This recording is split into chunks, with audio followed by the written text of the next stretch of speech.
एक आदमी, एक विजन और एक एम्पायर जो दुनिया भर में लोगों की लाइफ का हिस्सा बन गया। लेकिन क्या आप जानते हैं मैकडोनल्ड जिसे हम आज जानते हैं उसका असली फाउंडर कौन था? क्या रिक रॉक ने सच में अपना एम्पायर बनाया या चुरा लिया किसी और का सपना? ये कहानी है ग्रीड, पैशन और बेट्रियल की। ये कहानी शुरू होती है 1954 से। एक आदमी जो रिक रॉक के नाम से मशहूर है। रिक रॉक ने बहुत बड़ी जिंदगी गुजारी है। उसने एम्बुलेंस में ड्राइवर के तौर पर काम किया, बैंड में पियानो बजाया, सेल्समैन बना, पेपर कप्स बेचा और रियल एस्टेट का बिजनेस भी किया। लेकिन 1954 में जब वो 52 साल का हो चुका था, वो मिल्क शेक मिक्सर बेचता था। उसने आरामदेह जिंदगी के लिए कुछ पैसे भी जमा किए थे। उसकी बीवी उसे हर चीज में सपोर्ट करती थी, लेकिन रे अपनी जिंदगी में और आगे बढ़ना चाहता था। वो कुछ करना चाहता था, इसीलिए वो बहुत मेहनत करता था। एक दिन रे अपनी सेक्रेटरी को कॉल करता है। वो बताती है कि उनके पास बहुत सी कंप्लेंट्स है और एक ऑर्डर मिला है कैलिफोर्निया के किसी रेस्टोरेंट से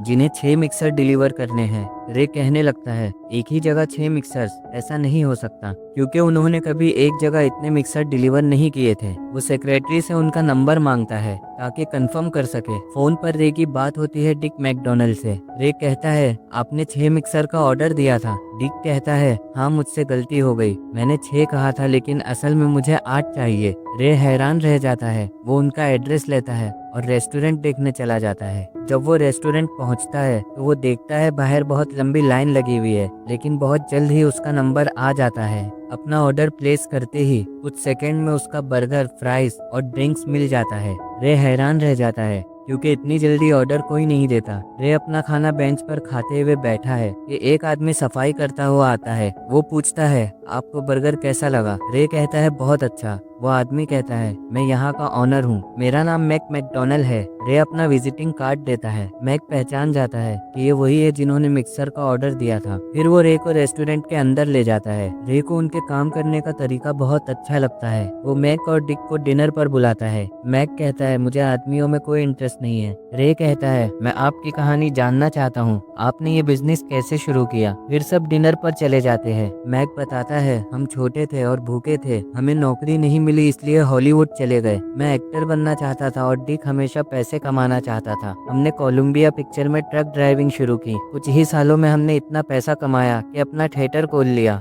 लेकिन 1929 में साल में सिर्फ 1-2 ही फिल्म आती थी। पैसा कमाना मुश्किल था। हमने सोचा क्यों ना एक रेस्टोरेंट खोल ले। हमने आर्केडिया शहर में हॉट डॉग्स और ऑरेंज जूस बेचना शुरू किया। शुरू में अच्छा रिस्पांस मिला, लेकिन शहर में लोग ही कम थे। हमने सैन बेर्नार्डिनो में जाने का फैसला किया। वहाँ रेस्टोरेंट खोलने के लिए पैसे नहीं थे, इसलिए हम अपना पूरा रेस्टोरेंट उठाकर वहाँ शिफ्ट हो गए। 1940 में हमने मैकडोनल्ड्स नाम से रेस्टोरेंट शुरू किया। शुरू में लोग बहुत आए, लेकिन धीरे धीरे लाइन कम होने लगी। सबसे बड़ी वजह ये थी कि एक ऑर्डर कंप्लीट करने में बहुत वक्त लगता था। ये एक ड्राइव इन रेस्टोरेंट था जहाँ लोग अपनी गाड़ी से आकर खाना लेते थे। हमारे मेन्यू में 27 आइटम्स थे। फिर डिक ने देखा 87% बिक्री सिर्फ 3 चीजों की थी, बर्गर, फ्राइज और सॉफ्ट ड्रिंक्स। हमने पेपर पैकेजिंग शुरू कर दी ताकि बर्तन धोने की जरूरत ना हो। सिगरेट और माचिस हटा दिए ताकि आवारा बच्चे ना आए। हमने सेल्फ सर्विस शुरू कर दी, लोग खुद विंडो से अपना ऑर्डर लेकर जाए। लेकिन हम कुछ और करना चाहते थे। हमने फैसला किया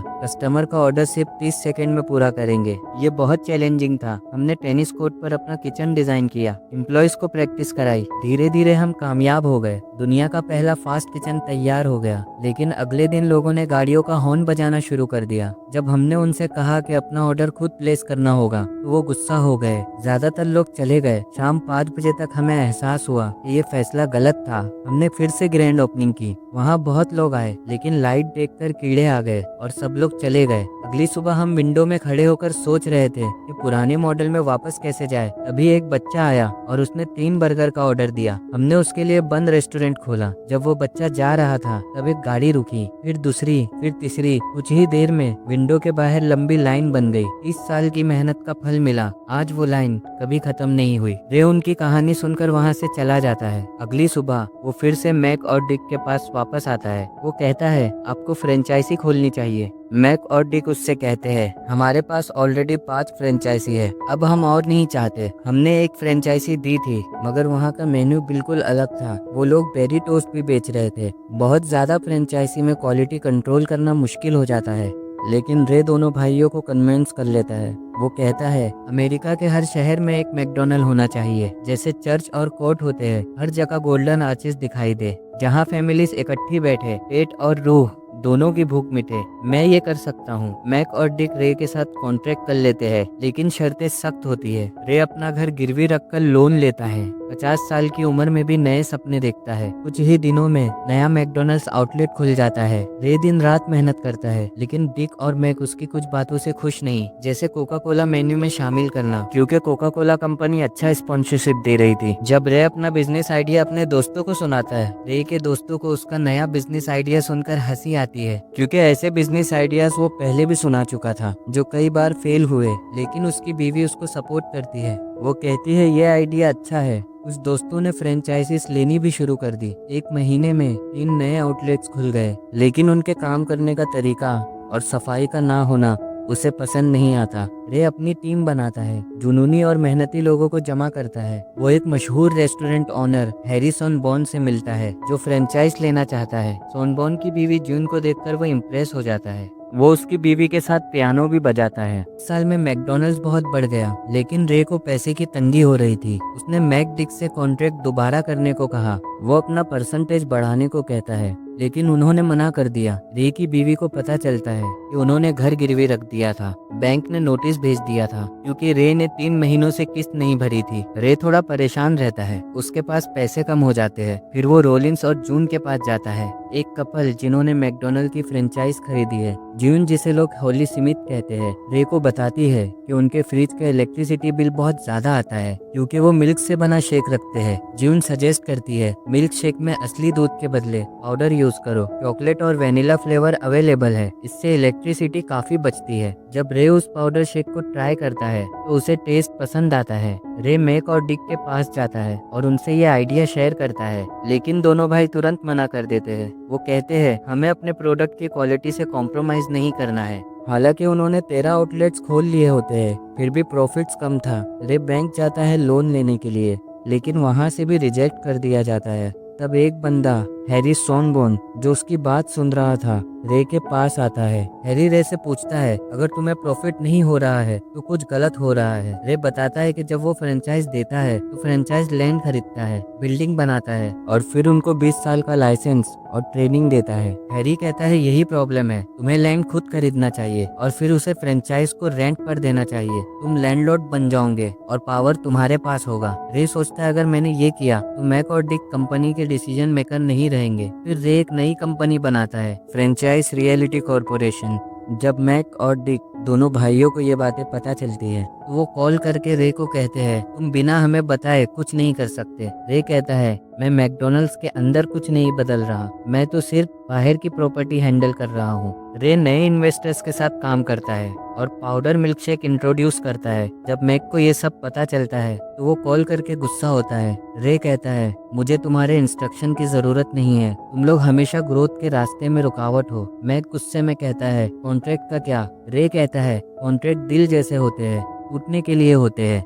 रे पूरे अमेरिका में मैकडोनल्ड एक्सपांड करता है और अपनी कंपनी का नाम बदल के तब मैकडोनल्ड कॉर्पोरेशन रख देता है। भाइयों को जब पता चलता है तो वो कहते हैं ये सब तो हमारा आइडिया था, तुमने हमें चीट किया। रे कहता है बिजनेस में बोल्ड होना पड़ता है और तुम दोनों हर नए आइडियाज से डरते थे। मैक कहता है मैं तुम्हें कोर्ट ले जाऊंगा। रे कहता है मैं अब 17 स्टेट्स में मैकडोनल्ड चला रहा हूँ, मैं सीईओ हूँ। मैक को इस स्ट्रेस से डायबिटीज का अटैक आ जाता है और वो हॉस्पिटल में एडमिट होता है। रे उससे मिलने आता है और एक चेक देता है, कहता है पहले ठीक हो जाओ फिर बात करेंगे। बाद में डिक और मैक सेटलमेंट ऑफर करते हैं। उन्हें 2.7 मिलियन चाहिए और 1% रॉयल्टी ऑन प्रॉफिट।